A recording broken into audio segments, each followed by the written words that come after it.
Happy Holidays! Merry Christmas! Happy New Year! Kung hindi kayo nag-celebrate ng Christmas, happy vacation! Long time no see! And yes, we are here for another video. So, medyo matagal na since last tayong nag-usap and nagkita. I'm sorry. And I haven't been really active on my socials. So, sorry sa mga nag-chat sa akin sa Insta. I'll try to reply to you and research your questions as soon as I can. And now I'm here to talk to you about something that I have gone through since tapos na yung first sem of my second year.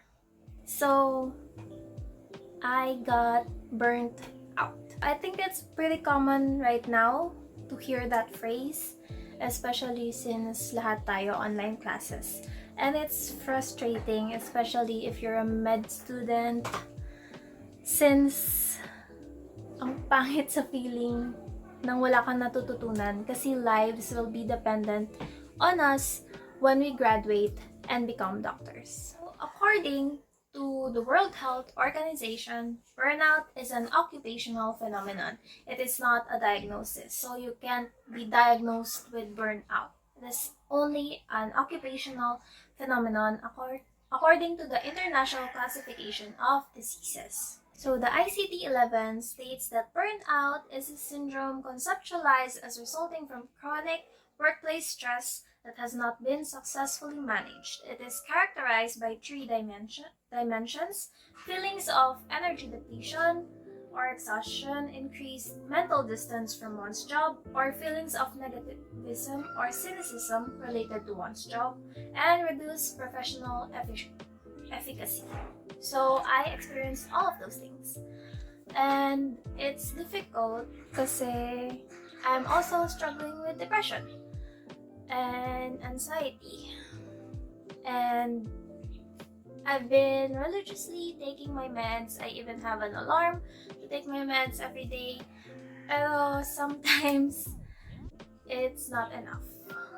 Sometimes stressors are always present in your environment, and it can be most damaging right now since we don't even have a space or like a separation of work or study from home and relaxation. What happened with me is that I think the last video I uploaded relating to schoolwork was the Pomodoro video, the study with me video. And after that, I collapsed. Not physically, pero like mentally, I did not have the mental capacity and the energy at all to review extensively. So I had a very mediocre performance for midterms going throughout the middle of our finals. So what happened with me was from prelims, I would wake up at 8, I would go to our study area and study and review and listen to the videos that our professors give us. But for midterms, I didn't do any of that. I did the bare minimum. I only read at least a third of our chances. I didn't give my best for our case studies, for our CBLs. I didn't give myself the feeling of accomplishment kasi I was half-assing everything. And it hurts. But that's what we have to deal with. I have to deal with. Kasi hindi ko kaya. Every time I sit down and try to start reviewing, I go blank. I just stare at the screen of my reviewers and not see or understand a word. and it is frustrating. So for me, when I was in first year, I had a good support system, I had friends, I had time to unwind and relax. Pero it's difficult to do that when you're far from your friend. And it's getting more difficult right now since they just announced that for second sem, it's still online classes for us. So here are the ways that you can go through or prevent burnout. So let's promise ourselves to try this for the next semester. Okay, so for first step is to delegate tasks. For all you control freaks out there, alam kong mahirap mag-delegate ng tasks to your groupmates. And for med school, it's required since everyone has to do their part, everyone has to learn. And I know it's hard, pero it's a way of decompressing your stress levels. Mas onti yung mental load mo since mas onti yung physical load mo. That for me is something that is hard to do. Pero last sem, what I did was, ako yung naging dependent sa groupmates ko. We had flooding.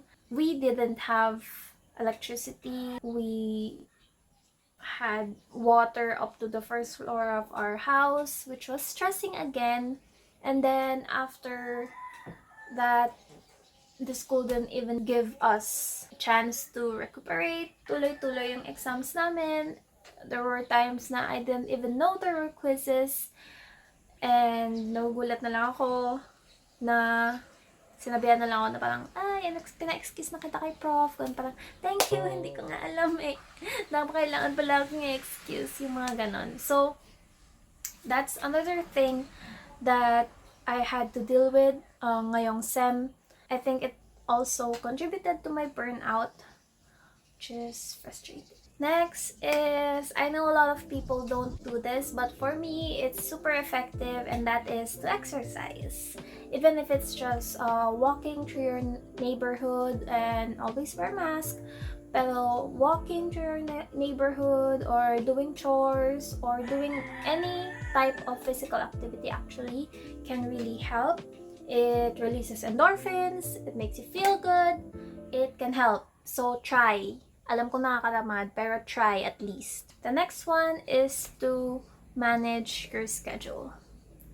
So for me, what I think I went wrong last sem that led to my burnout was that I jotted down every single deadline into my journal, even if it was weeks ahead. I put it all down, and that made me panic. I don't know if I can finish all of these things in the time frame. I was frustrated kasi I wasn't doing as well as I hoped or thought I was doing. So my tip is that you try to manage your schedules into bite-sized pieces, or things that you can handle for the time being muna. Don't get overwhelmed. Don't try to finish as much as you can into one day. Don't cram all of it into one day kasi you will get stressed like I did. So don't. I'm telling you, don't. The next step is to give yourself a compliment once in a while. I know it's hard sometimes kasi we are and will always be our biggest critics. Pero it's okay to give yourself a pat on the back. Sometimes like, good job, self. You went through this whole sem. Kinaya mo. Sabihin ko sa'yo agad, you are doing a good job. You are doing your best. You will fight until you get that MD, RMT, RPH, RN, or whatever course you have right now. If you're dreaming of becoming a doctor, if you're dreaming of becoming a doctor, you will get that MD as long as you work hard for it. Sabihin ko na ata sa sarili ko yan. You will get that MD self.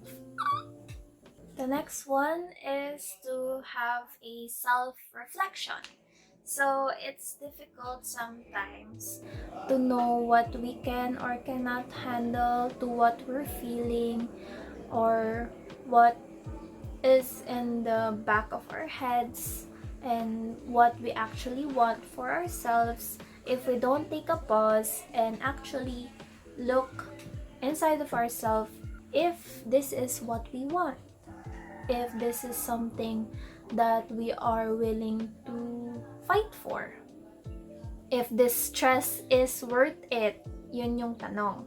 And if it is and it's too much for you, take a break.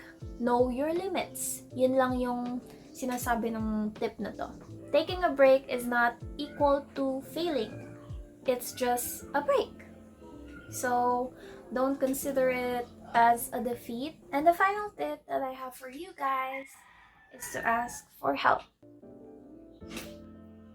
It's something that a lot of us don't think of doing. It's the most obvious one there is. It's the most obvious step. If you're drowning, ask for help. But sometimes it's difficult for others to ask for help because they think of it as a weakness. And I'm here to say that it's not. It's a strength. Kasi you know how much you can and can't handle, and you're allowing yourself to be vulnerable to other people. They will thank you for it.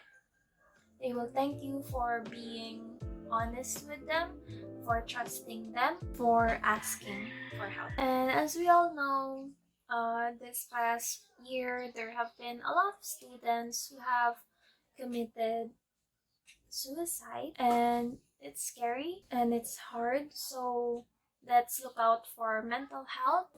Let's try and be safe for each other, for our families, for ourselves, and for our future patients. Thank you again for watching. It was so nice to talk to you again, guys. I promise I'll try to make this more regular than what it is. I'm sorry for going AWOL for a few months. I think 2 or 3 months. 2 months? 2 months or 1 month. Hindi ko alam. Anyway, yun. You can follow me on my socials here. Instagram at l.malana. Twitter at lmalana. You can message me there. I promise I will try. I will try to check my messages every few days. Message requests every few days and try to answer since mga kasi mga tatanong ng mga kailangan ng research. Hindi po ako admissions office. Pero I will try to research for that. Don't forget to like, comment down below for any questions that you may have, or any videos that you want me to tackle.